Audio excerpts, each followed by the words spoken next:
teman-teman, ketemu lagi dengan Aksara Meka. Kali ini, kami akan berbagi dongeng tentang kancil dan harimau. Simak baik-baik dari awal sampai selesai ya teman-teman. Jangan lupa subscribe terlebih dahulu dan nyalakan notif lonceng supaya teman-teman tidak ketinggalan video terbaru dari kami. Daripada penasaran, yuk buruan kita simak ceritanya.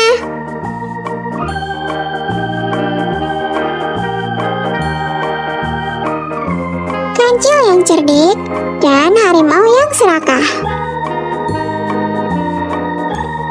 Di sebuah hutan yang lebat dan indah, hiduplah berbagai hewan yang beragam. Ada burung, gajah, monyet, dan tentu saja si kancil yang terkenal cerdik dan pemberani. Kancil ini kecil, tetapi dia selalu punya cara untuk mengatasi masalah. Namun, di hutan itu juga ada seekor harimau besar bernama Rimba. Harimau sangat kuat, tetapi dia juga terkenal serakah dan suka menakut-nakuti hewan-hewan lain. Harimau itu mengaum, sengaja untuk menunjukkan betapa hebat dirinya. Siapapun yang lewat di sini akan jadi makananku. Tidak ada yang bisa lolos dariku, kata Rimba si harimau dengan sombong. Para hewan takut pada Rimba, tetapi mereka tidak bisa melawan teman-teman. Suatu hari, kancil yang bernama Kakak sedang berjalan di tepi hutan mencari makanan. Tanpa dia sadari, Rimba si harimau mengintai dari balik semak-semak. Wah, sungguh hari yang cerah. Waktunya mencari makanan enak, gumam Kakak yang dengan senang hati menikmati kesegaran angin pagi. Tiba-tiba saja, Rimba muncul dan menghalangi jalan Kakak. Tentu saja, Kakak terkejut dan sedikit melompat mundur. Kakak menatap harimau dengan wajah ketakutan. Namun, segera dia sembunyikan wajah ketakutan itu supaya harimau tidak melihatnya. Hai, Kakak si kecil-kecil, mau kemana kamu? Kamu tidak tahu kalau aku sudah lama ingin menyantap daging segar, sapa Rimba dengan senyum terlihat menakutkan.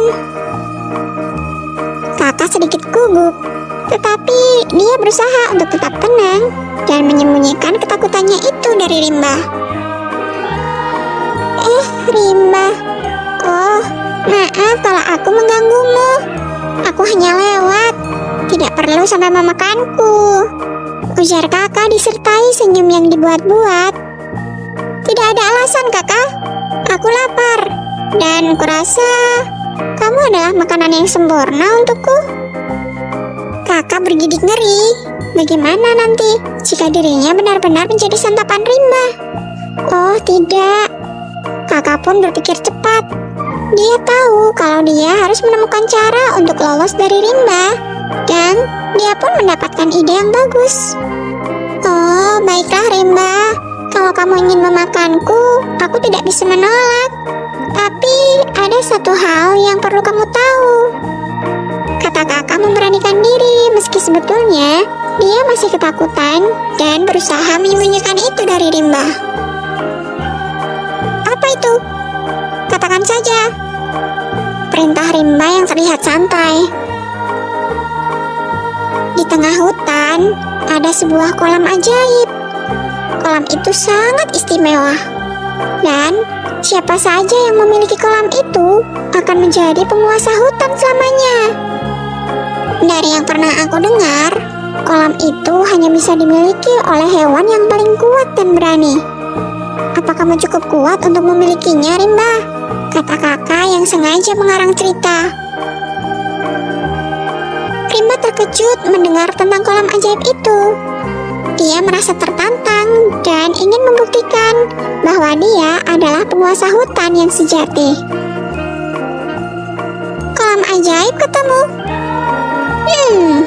Tentu saja aku ingin memilikinya. Di mana letak kolam ajaib itu? Rimba pun penasaran.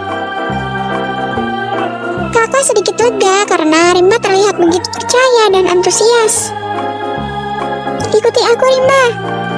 Aku akan membawamu ke kolam itu. Tapi ingat, hanya hewan yang paling kuat dan berani yang bisa mendekatinya. Aku tidak takut apapun. Ayo, tunjukkan jalannya, pinta Rimba. Baiklah, ayo ikuti aku. Kakak pun berbalik badan. Rimba mengikuti kakak yang berjalan ke arah sebuah kolam di tengah hutan. Kolam itu sebetulnya biasa saja, tetapi dasar kakak yang ingin mengelabui Rimba dengan akalnya yang cerdik karena tidak ingin menjadi mangsa. Lihat Rimba, ini dia kolam ajaibnya. Tapi hati-hati, di dalam kolam ini tinggal seekor harimau yang sangat kuat, lebih kuat darimu, kata kakak begitu mereka tiba di kolam yang dimaksud. Rimba terkejut. Apa? Ada harimau lain di dalam kolam ini?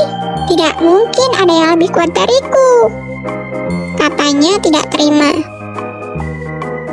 Iya, lihatlah di situ. Kakak menunjuk ke permukaan air. Karena airnya sangat jernih, Rimba bisa melihat bayangannya sendiri di dalam kolam tersebut. Rimba yang serakah dan sombong langsung marah. Berani-beraninya dia menantangku. Aku akan menunjukkan siapa yang lebih kuat, Rimba berkata dengan geram.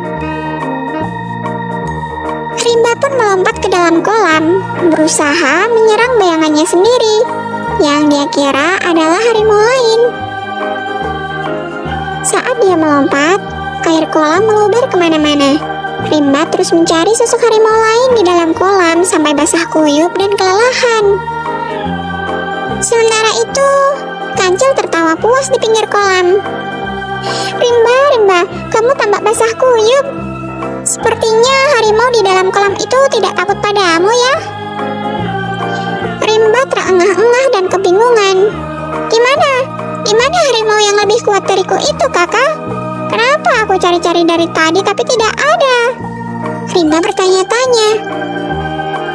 Akhirnya Rimba sadar bahwa dia telah dibodohi oleh kakak. Dengan penuh rasa malu, Rimba keluar dari kolam, menggigil kedinginan. Dia tahu bahwa dia telah tertipu oleh kecerdikan kakak. Rupanya kamu telah menipuku, kakak. Padahal aku sudah susah mencari, tapi ternyata itu hanya trikmu saja untuk mengelabuiku. Rimba kesal, tetapi dia yang terlalu lelah dan kedinginan hanya duduk saja di tepi kolam.